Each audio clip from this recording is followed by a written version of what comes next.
ಒಮ್ಮೆ ನಾರದರು ಪರಮೇಶ್ವರರಲ್ಲಿ ಕೇಳಿದರಂತೆ, ದೊಡ್ಡ ಮಹಾನುಭಾವರ ದರ್ಶನದಿಂದ ದೊರೆಯುವ ಲಾಭವೇನು ಎಂದು.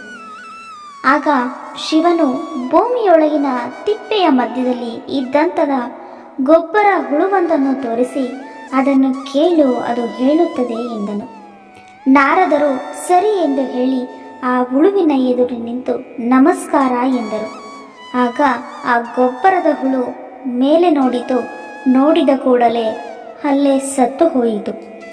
ಬೇಸರಗೊಂಡ ನಾರದರು ಶಿವನಲ್ಲಿಗೆ ಬಂದು ನಡೆದ ವಿಚಾರವನ್ನು ಶಿವನಿಗೆ ಹೇಳಿದರು.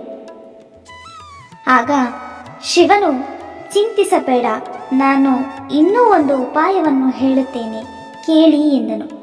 ಆಗೋ ಆ ಮಾವಿನ ಮರದ ತುದಿಯಲ್ಲಿನ ಹಕ್ಕಿ ಗೂಡಿನಲ್ಲಿ ಇನ್ನೂ ಕೆಲವೇ ಕ್ಷಣಗಳಲ್ಲಿ ಗಿಳಿಯೊಂದು ಮರಿಗೆ ಜನ್ಮ ನೀಡಲಿದೆ.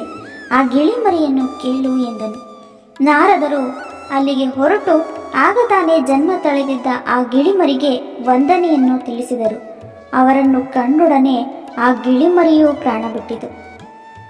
ಕೋಪಗೊಂಡ ನಾರದ ಮುನಿಗಳು ಮತ್ತೆ ಶಿವನಲ್ಲಿಗೆ ಬಂದು ತಿಳಿಸಲು ಶಿವನು ಮತ್ತೊಂದು ಉಪಾಯವನ್ನು ಹೇಳಿದನು.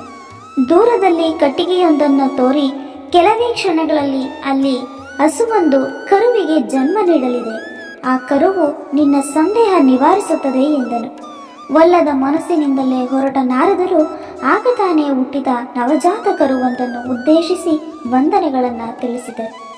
ಆ ಕರು ಕಂಡ ಕೂಡಲೇ ಸತ್ತೇ ಹೋಯಿತು.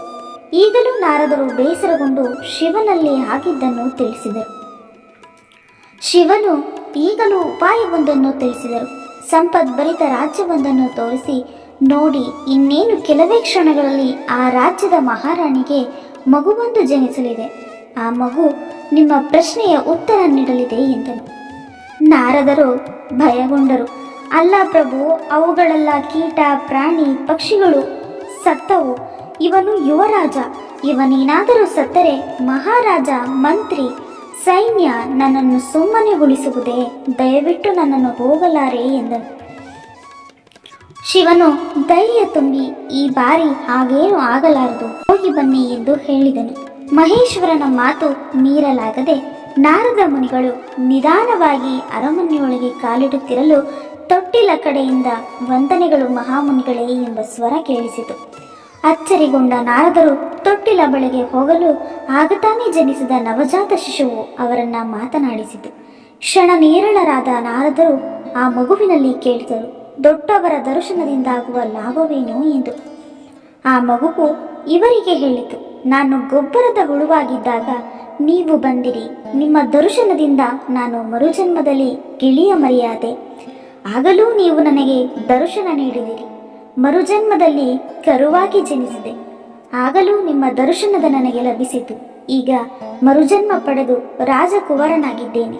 ದೊಡ್ಡವರ ದರ್ಶನದಿಂದ ಇದಕ್ಕಿಂತ ದೊಡ್ಡ ಲಾಭ ಉಂಟೆ ಮುನಿವರ್ಯ ಎಂದು. ನಾರದರ ಮಹಾತ್ಮರ ದರ್ಶನದಿಂದಾಗುವ ಲಾಭವನ್ನು ಅರಿತು ಶಿವನಿಗೆ ಮನದಲ್ಲೇ ವಂದಿಸಿ ಅಲ್ಲಿಂದ ಸಂತೋಷಿತರಾಗಿ ಹೊರಟರು.